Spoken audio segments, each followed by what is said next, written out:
Zlata medalja naše reprezentance na minulem evropskem košarkaškem prvenstvu ni zgolj osrečila številnih navijačev, ki so stiskali pesti za naše športne junake, ampak pomeni tudi potrditev za vse športne delavce v košarki. Ti se trudijo, da bi mladi uspeli v športu, za katerega trenutno vlada izredno zanimanje. Vsi vemo, otroci se pa navadi usmerjajo k tistemu športu, ki je v danem trenutku najbolj popularen ali pa najbolj eksponiran. Vemo, da zlata medalja v košarki v Evropi je največ, kar lahko sploh dosežeš, v kolektivnem športu, v nogometu verjetno malo težje. In vpis je enormen, sploh v naši košarkarski šoli Sanja Bečiroviča zaznavamo 50% večji vpis kot vseh zadnjih 5 letih, v katerih delujemo. In jaz sem vesel za to, kajti dobili bomo veliko bazo in bomo lahko ustvarjali torej nove, bom rekel, Dragiće, Dončiće in tako dalje. Se mi zdi tako odlična igra, dobiš veliko znanja in še visoki sem za to.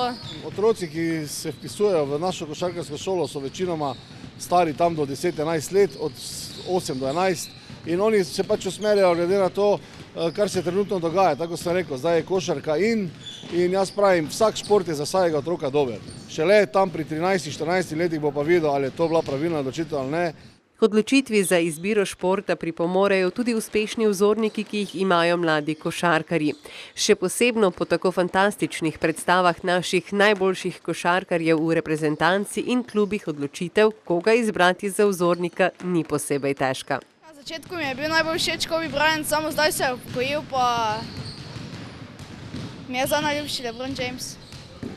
Meni sta najboljša Goran Dragić in Luka Dončić, všeč pa mi je bil tudi Michael Jordan, zato ker so vsi dobri košarkaši, imajo veliko znanja. Za doseganje vrhunskih rezultatov ne zadoščajo zgolj treningi, ampak popolna predanost košarki. Noben vrhunski košarkar ni postal košarkar vrhunski na račun treninga v klubu. Vsak je mora delati še sam. To pomeni, vsi treningi, ki so v klubu, so samo neka istočnica ali pa neki uvod za tisto, kar on pol naredi sam. To pomeni, vsi vrhunski igralci, ki jih mi poznamo, naši ali pa v tujini, še po treningu ostanejo v dvorani ali na igrišču, vzamejo žogo in vadijo neke elemente, ki smo jih naučili. In to je tisto, kar njih daje za posebne in tu oni postanejo vrhunski igralci. Cilji mladih košarkarjev so zastavljeni izredno visoko. Jaz bi igral rad v eni ekipi iz NBA lige.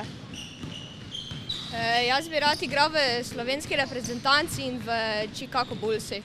Ampak v športu je ob nekaj sreče možno uresničiti tudi na videz neuresničljive sanje, če že od malih nog vlagamo dovolj truda. To je delo, delo in še enkrat delo. Torej odrekanje, maksimalno, bom rekel, odnos do treninga, do športa, malo talenta, ampak največ je tu dela. In nekdo, ki vztraja, ki dela, seveda, da ima malo sreče, to se pravi, da ni poškodb in tako dalje. In vse je možno, samo vztrajnost in še enkrat vztrajnost.